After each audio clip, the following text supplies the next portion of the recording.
Sajja ono kyansanyusiza bulungi nti mwataddeyo oluyimba. Mungu bawangazi. Abantu kibala edda teetaga kudamu nyimba katerere. Bemukusulo kendeeza ku stress n'ebirala. Secondly tukuyingize ne mu business. Yambala engatto. Tukuyigize ne mu business bulungi. Obeereko kyokola. Kitegeera kuba omuntu buli lwoba ng'oyingiza ne bwe luba 1,000 oba 2 olunaku. Omanya nti ebirowoozo bibaako kye bibajetinga. Nze nja kulufuna nsobola okugatagata n'enfuna kino. Osobola okubeerawo. Kye nalabye ku bizinensi y'endongo okugiwangula. Olina ba wa mutima mubi. Mutima mubi. Olina ba wa mutima muvundu. Kubanga oli pretender. Kubanga kati tunuulira oluyimba lw'abawangaazi. Abaana bakoze challenge n'ogamba yi Mukama Katonda abaana bano Mukama nga yeebaleeta. Naye waliwo abantu be nakolera nze zi challenge abayimbi nabiwangawo omubiri nenteekamu n'amafuta gange ne ngamba kati ani influence ow'amaanyi ne tunoonya zi challenge naye se bova beefuula mbu tebannalulaba.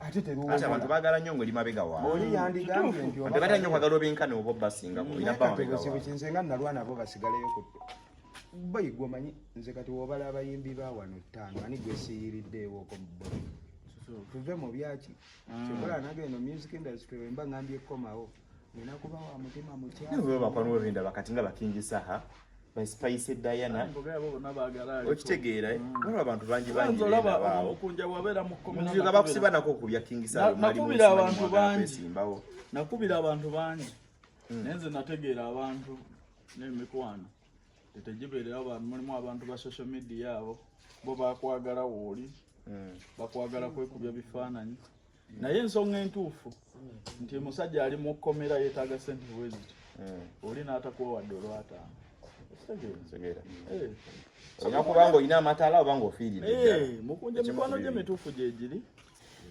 secondly abantu bajja kukuyamba leka tutandike koza eyo si yennyumba yokka gye tujja okusooka okumaliriza okuzimba nze mbadde mu project nyingi neze totaleeta mu kamera kuba tuwakizuula emitima gy'abantu okitegeera ye oli bw'oteeka nti tuzimbidde gundi ennyumba ayalowooza mulimu kweraga tuyambye ku gundi yalowooza tuli mulimu kweraga abantu abamu ffe tumanyi Katonda byatukoledde naye yeerage ng'ajjanga awaayo mu kamera n'abantu wa gye batujje okitegeera so tetulina mu buzibu tu offer n'okuyamba ku muntu kitegeera so tugenda kukiringa mwana katidde tumale okunywamu kacaayi tulumbe ku mashoni wali ku mashoni tuteme vunika erisooka eryaddala oba sente babbanzire kati omutayanja ku myaka gye kabiri seba alina amaka naye nasooka okugyawo wano nagamba alinako obukesa obulengera mu bbanga nekizibu ekiriwo bano batugamba akola nnyo naye okoze nnyo si omukama wange alina n'ekisaawe ky'enzera ewaka